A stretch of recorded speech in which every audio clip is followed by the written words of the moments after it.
हमारे इस चैनल मैथिली गंगा को लाल बटन दबाकर सब्सक्राइब करें व घंटी के निशान का बटन दबाएं ताकि सभी नए वीडियो आप तक तुरंत पहुंचे बिल्कुल मुफ्त।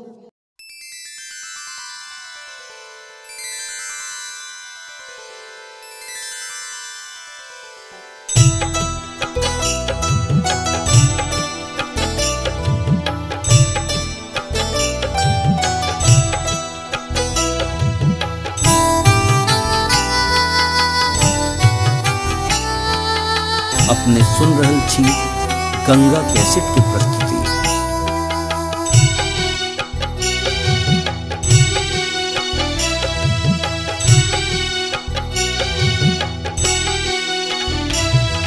अहि शारदा अहाँ सरस्वती, अहि शारदा अहाँ सरस्वती, हे बीना पुस्तक करुणाती, अहि शारदा अहाँ सरस्वती।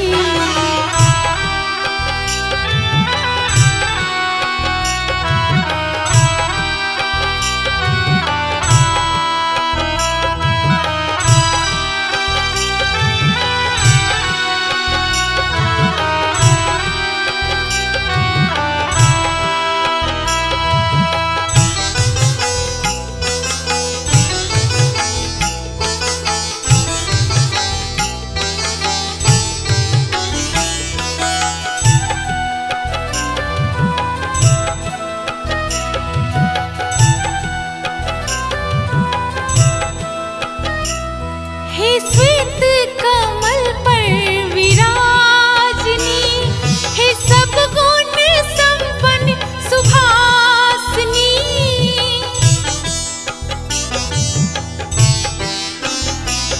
हे श्वेत कमल पर विराजनी, हे सब गुण संपन्न सुभासिनी, हे सब गुण संपन्न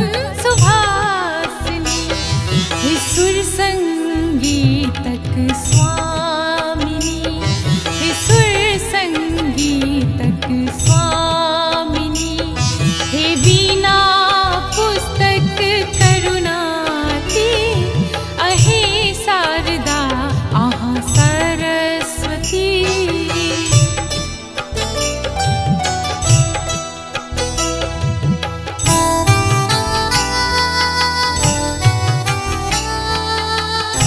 अपने सुन रहल छी गंगा कैसेट की प्रस्तुति।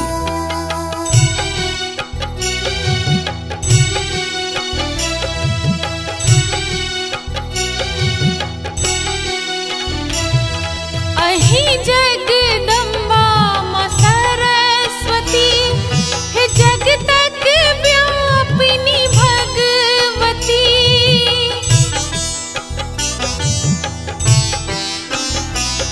अहि जगदम्बा मां सरस्वती,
भजन असलोक ऋचा, हे गीत भजन असलोक ऋचा, हे सारे गामा पधनी रे सा, अहि शारदा आहा सरस्वती।